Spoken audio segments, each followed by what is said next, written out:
Hi. In John Stott's commentary on Acts 21, Stott says, Luke concentrates, however, on the second example of Paul's conciliatory spirit, namely the positive way in which he responded to the proposal James put to him. This arose because of the existence of both Jewish believers and Gentile believers. The question was how they could be helped to live together in amity, especially in view of Jewish Christian scruples about law observance.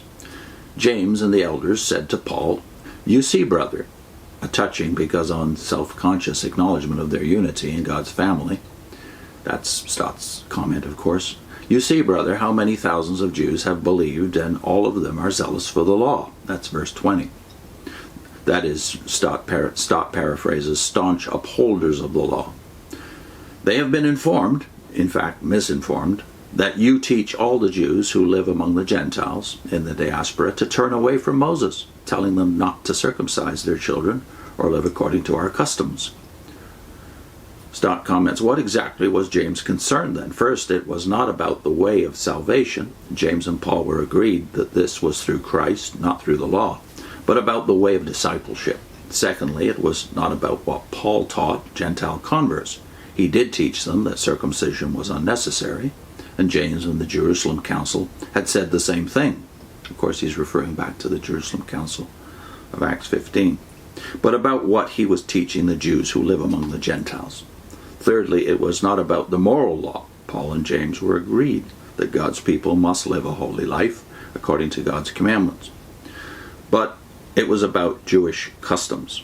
In a word, should Jewish believers continue to observe Jewish cultural practices? The rumor was that Paul was teaching them not to. "So what shall we do?" James asked Paul.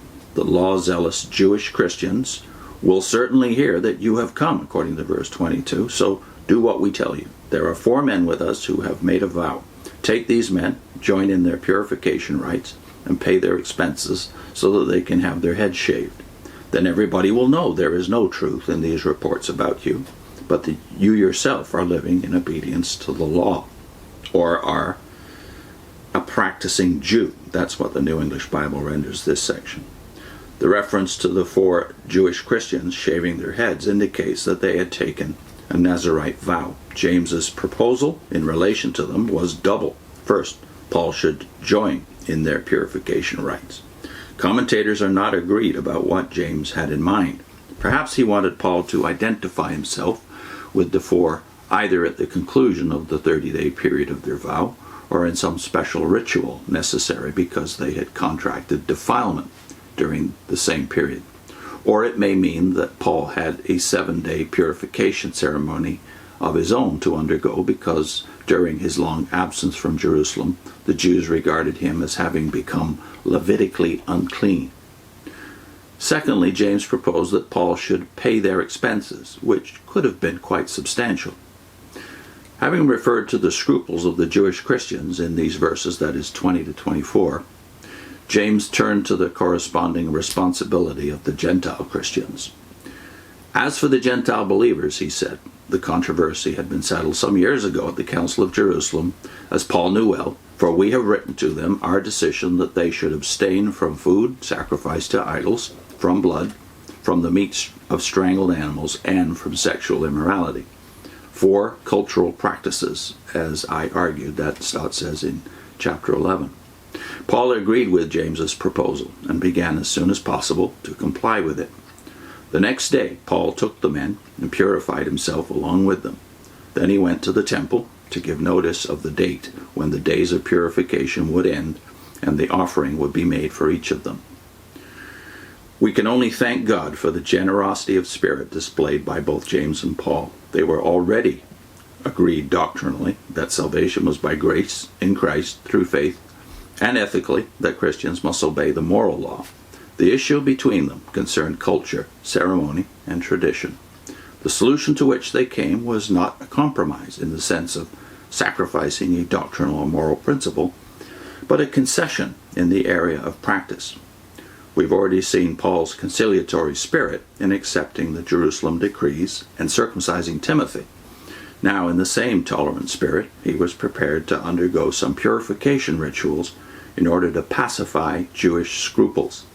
James seems to have gone too far in expecting Paul to live in obedience to the law in all matters and at all times, if that is what he meant. But Paul was certainly ready to do so on special occasions, for the sake of evangelism, for example, or, as here, for the sake of Jewish-Gentile solidarity.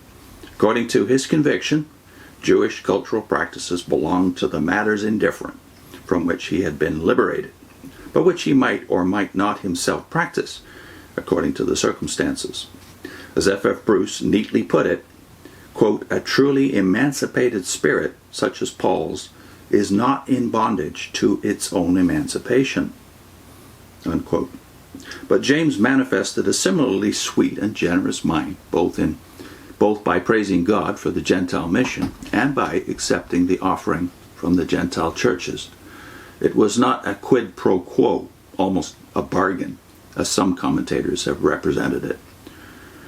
We will identify with you by accepting the Gentile offering if you will identify with us by accepting Jewish observances in that spirit.